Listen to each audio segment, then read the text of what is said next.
आज ही Doubtnut app download करें। Doubtnut पर होगा अब आपके सभी मैथ्स, केमिस्ट्री, फिजिक्स और बायोलॉजी डाउट्स का सफाया। बस अपने क्वेश्चन की फोटो खींचो, उसे क्रॉप करो और तुरंत वीडियो सोल्यूशन पाओ। Download now.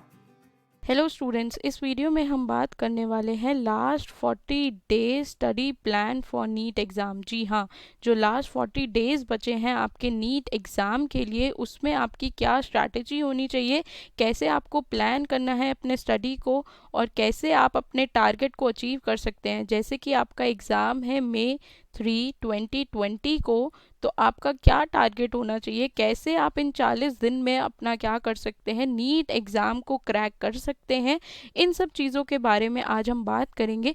तो इस वीडियो में मैं 2 स्ट्रैटेजीज़ जो हैं वो डिस्क्राइब करूँगी। कौन कौन सी? एक स्ट्रैटेजी होगी मेरी उन स्टूडेंट्स के लिए जो कि हमारे क्या हैं, ड्रॉपर्स हैं, यानी कि जिन्होंने 1 साल का ब्रेक लिया है और वो इस साल क्या करेंगे, नीट एग्ज़ाम के लिए अपीयर होंगे। और दूसरे मेरे वो स्टूडेंट्स जिन्होंने क्या किया है, जो कि 12th क्लास में हैं वो, और उन्होंने बोर्ड एग्ज़ाम इस साल दिया है। यानी कि कौन कौन से 2 स्टूडेंट्स? एक मेरे वो स्टूडेंट्स जो ड्रॉपर्स हैं और दूसरे 12th जिन्होंने दी है, जो 12th में अभी हैं और इस साल अपना नीट एग्ज़ाम देने वाले हैं। तो इन दोनों टाइप के स्टूडेंट्स के लिए जो स्ट्रैटेजी है, कैसे वो अपना टाइम प्लान कर सकते हैं, वो सब हम आज की वीडियो में बताएंगे। ठीक है, तो 40 डेज स्टडी प्लान की बात करते हैं। तो यहाँ पे 2 स्ट्रैटेजीज़ जो हैं मेरी, वो क्या क्या होंगी। पहली स्ट्रैटेजीज़ तो हैं मेरे ड्रॉपर स्टूडेंट्स की, वो स्टूडेंट्स जिन्होंने 1 साल ड्रॉप किया है और अब वो नीट एग्ज़ाम के लिए तैयारी कर रहे हैं और इस साल वो नीट एग्ज़ाम में अपीयर होने वाले हैं। और दूसरे वो बच्चे जिन्होंने अभी अभी क्या किया है, बोर्ड एग्ज़ाम्स दिए हैं, यानी कि वो स्टूडेंट्स जो अभी 12th में हैं और इसी साल क्या करेंगे, अपने नीट एग्ज़ाम में अपीयर होने वाले हैं। तो बात करते हैं सबसे पहले ड्रॉपर्स की। जो ड्रॉपर्स हैं उनका आई होप इस टाइम तक, अभी तक पूरा जो सिलेबस है वो कवर हो गया होगा, क्योंकि वो लोग क्या कर रहे होंगे, उन्होंने कोई कोचिंग ली होंगी या फिर वो घर पे बैठकर ही खुद पूरा साल उन्होंने प्रिपरेशन की होगी। तो इस टाइम तक जो बात कर रहे हैं वो उनके सिलेबस की है। तो सिलेबस जो है वो कंप्लीट हो चुका होगा मेरे हिसाब से अभी तक। और अगर आपका सिलेबस पूरा कंप्लीट हो गया है या सिलेबस कंप्लीट होने वाला है, तो आपके लिए ये जो 40 डेज स्टडी प्लान है, इसमें आपको सबसे ज़्यादा क्या करना है, इस टाइम पे जो मेन फोकस होना चाहिए वो होना चाहिए आपका रिवीजन। जी हाँ, आपको टाइम टू टाइम अपने तीनों सब्जेक्ट्स, कौन कौन से हमारे, फिजिक्स, केमिस्ट्री और बायोलॉजी, तीनों सब्जेक्ट का रिवीजन जो है वो स्टार्ट कर देना चाहिए इस टाइम तक। अभी जो है रिवीजन ही सबसे बड़ा की है आपका नीट एग्ज़ाम क्रैक करने के लिए। तो सबसे पहले आपको क्या करना है, आपके ये जो 40 डेज़ बचे हैं या 45 डेज़ जो भी बचे हैं, इसमें आप क्या करेंगे, 45 डेज़ में आप 2 टाइम में इसे डिवाइड कीजिए, यानी कि 20 डेज़ और 20 डेज में इस टाइम को डिस्ट्रीब्यूट कर लीजिए। ठीक है, तो इस टाइम में आप क्या करेंगे, 20 डेज में तो आप क्या करेंगे, अपने तीनों सब्जेक्ट्स को अच्छे से रिवाइज कीजिए। क्या करें, अपने तीनों सब्जेक्ट्स को अच्छे से आपको क्या करना है, बार बार मैं यही बोलूँगी, रिवाइज कीजिए। जितना आपने अभी तक पढ़ लिया है उन सब चीज़ों को बार बार पढ़िए, क्योंकि क्या होता है, कुछ टाइम तक आपको लगेगा कि आपने जो भी पढ़ लिया आपको याद हो गया है, लेकिन अगर आप उसे रिवाइज नहीं करेंगे तो आप भूल जाएंगे। तो इस टाइम पे आपको क्या करना है, रिवाइज करना है। अब रिवाइज क्या चीज़ करनी है, यहाँ पे जो सबसे इम्पॉर्टेंट है वो है आपकी एनसीईआरटी। तो जो नीट एग्ज़ाम है वो पूरा एनसीईआरटी बेस्ड होता है। तो आपको इन 20 डेज में सिर्फ एनसीईआरटी को ही अच्छे से रिवाइज करना है, लाइन टू लाइन उसे रिवाइज करना है। फिजिक्स और केमिस्ट्री की अगर बात करें तो आपको टेक्स्ट के साथ साथ जो एग्जाम्पल्स हैं वो सब अच्छे से रिवाइज करने हैं। यहाँ पर क्या होता है, फिजिक्स और केमिस्ट्री में एक्सरसाइज जो है ना आपकी एनसीईआरटी की, वो इतनी इंपॉर्टेंट नहीं है, लेकिन जो एग्जाम्पल्स हैं, जी हाँ, एग्जाम्पल्स को आपको अच्छे से प्रिपेयर करना है। और रही बात आपकी बायोलॉजी की, तो बायोलॉजी में तो आपको वर्ड टू वर्ड एनसीईआरटी अच्छे से आनी चाहिए, आपको अच्छे से उसे रिवाइज करना है पूरी तरीके से। जितना एनसीईआरटी में गिवन है उतना ही काफ़ी है नीट एग्ज़ाम को क्लियर करने के लिए। तो आपको बायोलॉजी जो है, दोनों हमारी बॉटनी और जूलॉजी, वो एनसीईआरटी से ही कवर करनी है। कुछ चीज़ें हैं जो आपको बाहर से आप पूछी जाती हैं, तो आपने अभी कोचिंग कोचिंग्स ली हैं, उनके आपके मॉड्यूल्स होंगे, तो कुछ जो है ऑलमोस्ट पेपर जो है 95% आपका एनसीईआरटी से ही आता है, और बाकी जो 5% है वो आपके मॉड्यूल्स यानी कि कोचिंग में भी कवर करा दिया जाता है। तो आपको क्या करना है, इस क्रूशियल टाइम में बस अपने रिवीजन पर ध्यान देना है, और एनसीईआरटी जो है ये आपका मूल मंत्र होना चाहिए। आपको सिर्फ एनसीईआरटी को ही बार बार अच्छे से रिवाइज करना है। और जो बच्चे अभी क्या कर रहे हैं, उनका सिलेबस जो है अभी भी पूरा नहीं हुआ है, तो वो लोग क्या कीजिए, अब कुछ भी नया स्टार्ट नहीं करना है।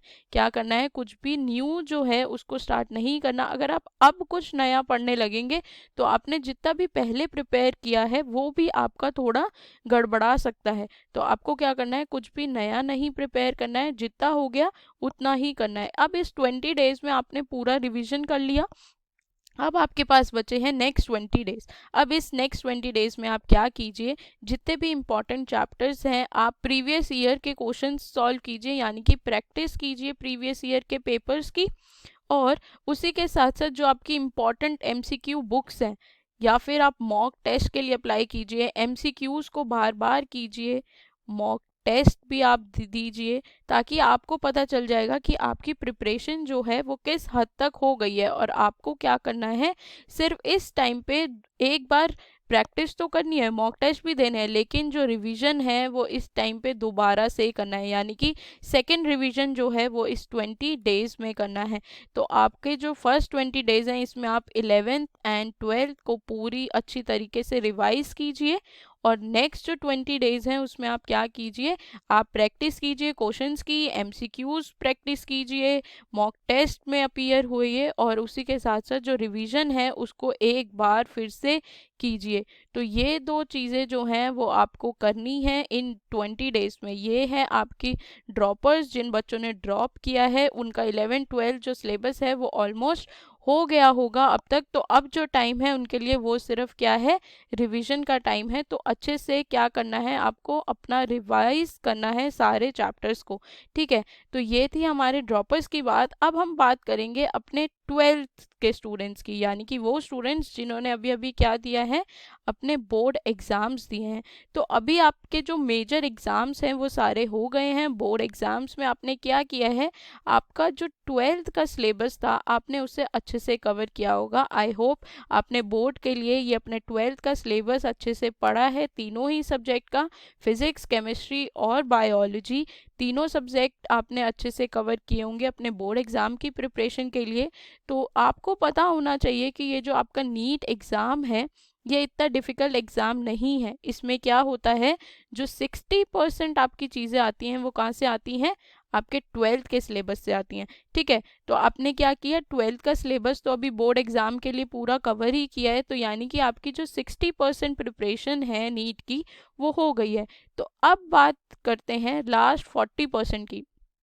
40% किससे आता है आपका, 40% जो है ये 11th का सिलेबस है। तो अब कुछ बच्चे क्या होंगे, वो कुछ बच्चे ऐसे होंगे जिन्होंने अभी 11th को बिल्कुल भी रिवाइज नहीं किया था, क्योंकि वो अपने बोर्ड्स की प्रिपरेशन में लगे हुए थे। जी हाँ, आपके ये जो बोर्ड का रिजल्ट है वो बहुत ही इम्पॉर्टेंट है, ये मार्क्स आपके साथ हमेशा रहेंगे। लेकिन इसी के साथ साथ ये जो बोर्ड का रिजल्ट है इससे आपको क्या होगा, किसी भी मेडिकल कॉलेज में एडमिशन नहीं मिल सकता। उसके लिए आपको नीट क्लियर ही करना पड़ेगा, नीट को क्रैक करना पड़ेगा। तो अब जो टाइम है आपका 40 डेज, उसमें आप क्या कीजिए, आप भी सिमिलर चीज़ कीजिए, आप भी अपने टाइम को डिवाइड कीजिए, लेकिन आप 2 पार्ट में नहीं, आप 3 पार्ट में अपने टाइम को डिस्ट्रीब्यूट करेंगे। कैसे, एक आप करेंगे 20 डेज में, देन आप करेंगे 10 डेज और फिर 10 डेज। आप 3 पार्ट में अपने टाइम को डिवाइड कीजिए, 20 डेज, 10 डेज और फिर से 10 डेज। तो अब 20 डेज में आपको क्या करना है, इस 20 डेज में आपका जो 11th का सिलेबस था, यानी कि 11th की फिजिक्स, 11th की केमिस्ट्री और 11th की बायोलॉजी, उसको तो आपको पढ़ना ही है, उसको आपको अच्छे से क्या करना है, रिवाइज करना है। और इसी के साथ साथ आप क्या कर सकते हैं, आप 12th का जो रिवीजन है वो भी एक बार कर सकते हैं, यानी कि एक चैप्टर आप 12th का भी ले सकते हैं और बाकी के चैप्टर्स आप अपने 11th के करेंगे। इसमें आप क्या करेंगे, एनसीईआरटी को ही करेंगे, ठीक है, जैसे कि एनसीईआरटी जो है वो मूल मंत्र है, मैं बार बार यही कह रही हूँ, तो एनसीईआरटी को आपको कवर करना है। तो एनसीईआरटी करेंगे आप अपने 11th की फिजिक्स, केमिस्ट्री और बायोलॉजी की। अब बायोलॉजी जो है वो बहुत ही इजीली हो जाएगा। बायोलॉजी में आपको 7 डेज के आसपास आपका क्या होगा, आपका सिलेबस जो है इस 20 डेज में से 7 डेज आप बायोलॉजी को दे सकते हैं। इसमें आप क्या करेंगे, अपना पूरा 11th का सिलेबस जो है वो कवर कर लेंगे। बात रही हमारे फिजिक्स और केमिस्ट्री की, तो इसमें बचे आपके पास 13 डेज। तो आप क्या कीजिए, दोनों ही सब्जेक्ट के ऑल्टरनेट डेज पर नहीं, साथ ही दोनों के एक एक चैप्टर आप कीजिए, यानी कि फर्स्ट डे पर आप एक 11th के फिजिक्स का चैप्टर दीजिए और एक केमिस्ट्री का चैप्टर लीजिए। तो ऐसे ही आपको सारे 13 डेज में क्या करना है, फिजिक्स और केमिस्ट्री को अपना कवर करना है। ठीक है, तो ये हो गए 20 डेज, इसमें आपका 11 जो है वो पूरा कवर कर लिया आपने। अब बात करते हैं 10 डेज की। जो नेक्स्ट 10 डेज है इसमें आप क्या कीजिए, आप अपने 12th को एक बार रिवाइज कीजिए, 12th को पूरा अच्छे से रिवाइज कर लीजिए। और 12th को रिवाइज करने के साथ साथ 11th भी इन्हीं 10 डेज में रिवाइज करना है। या तो आप क्या कर सकते हैं, एक चैप्टर 12th का, एक चैप्टर 11th का, ऐसे रिवीजन कीजिए। या फिर इसी के साथ साथ आपको क्या करना है, अगर आप ऐसे नहीं कर सकते तो 5 डेज में आप पहले अपनी 12th कवर कर लीजिए और लास्ट के 5 डेज में आप 11th को कवर कीजिए। ठीक है, तो ये हो गया रिवीजन टाइम। अब यहाँ पर क्या था, 20 डेज में यहाँ पर आपको भी क्या करना है, जितना आपको आता है उतना ही करना है, कोई भी नया चैप्टर नहीं उठाना। क्योंकि 11th में भी आपने क्या किया है, पढ़ाई तो की है, तो 11th के जितने भी चैप्टर आपको अच्छे से आते हैं बस उन्हीं को दीजिए।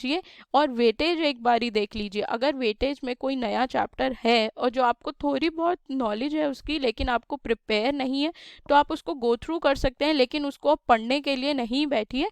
तो आपको क्या करना है, जितना आपको आता है उतना ही आपने पढ़ना है। लास्ट जो बचे 10 डेज, इसमें आप क्या करेंगे, रिवीजन तो करेंगे, दोबारा दोबारा रिवीजन करना तो ज़रूरी है। रिवीजन के साथ साथ क्या करेंगे, प्रैक्टिस करेंगे। प्रैक्टिस किस चीज़ की, आपके एमसीक्यूज़ की, जो भी क्वेश्चंस हैं उनकी। आप मॉक टेस्ट, बहुत सारे ऑनलाइन मॉक टेस्ट होते हैं, आप मॉक टेस्ट को अपीयर कीजिए। मॉक टेस्ट में अपीयर होने के साथ साथ आपको क्या करना है, जो एग्जाम्पल्स हैं बायोलॉजी में, जो भी एक्सेप्शंस हैं फिजिक्स में, केमिस्ट्री में जो भी एग्जाम्पल्स हैं उनको एक बारी गो थ्रू करना है। और इसी के साथ साथ क्या करना है, जितने भी प्रीवियस ईयर जो भी आपके नीट का एग्ज़ाम हुआ है उसको आप प्रीवियस ईयर क्वेश्चंस भी अगर आप देख लें तो बहुत ही अच्छी बात है। तो आपको क्या करना है, ऐसे अपने टाइम को डिवाइड करना है ताकि आप 40 to 45 डेज में कैसी प्रिपरेशन कर सकते हैं। ठीक है, तो अभी कुछ बच्चे ऐसे र्यूमर्स आ रहे हैं कि जो नीट का एग्ज़ाम है वो भी पोस्टपोन हो सकता है, क्योंकि कोरोना वायरस जो है वो फैल रहा है, तो नीट एग्ज़ाम जो है वो पोस्टपोन हो सकता है। अगर आपको क्या करना है, आपको इन र्यूमर्स पर बिलीव नहीं करना, आपको अपनी टारगेट जो है वो क्या रखना है, टारगेट जो होना चाहिए वो आपका May 3 ही होना चाहिए। May 3 के आप हिसाब से आपको क्या करनी है, अपनी प्रिपरेशन को जारी रखना है। और अगर आपका एग्ज़ाम पोस्टपोन भी हो जाता है तो आपके लिए अच्छी बात है, आपको रिवाइज करने का, प्रिपेयर करने का और टाइम मिल जाएगा। लेकिन अगर पोस्टपोन नहीं होता तो आपका जो टारगेट है वो May 3 ही रहना चाहिए। May 3 तक आपको अपना पूरा सिलेबस जो है वो कवर कर लेना है, अच्छे से प्रिपेयर करना है खुद को एग्ज़ाम के लिए। ठीक है, तो ऐसे ही प्रिपरेशन अपनी जारी रखिए। All the very best for your exam and work hard. Class 6 से 12 से लेके नीट, IIT, जेई मेंस और एडवांस के लेवल तक 10 मिलियन से ज़्यादा स्टूडेंट्स का भरोसा। आज ही डाउनलोड करें डाउटनेट ऐप या व्हाट्सएप कीजिए अपने डाउट्स 8400 400 400 पर।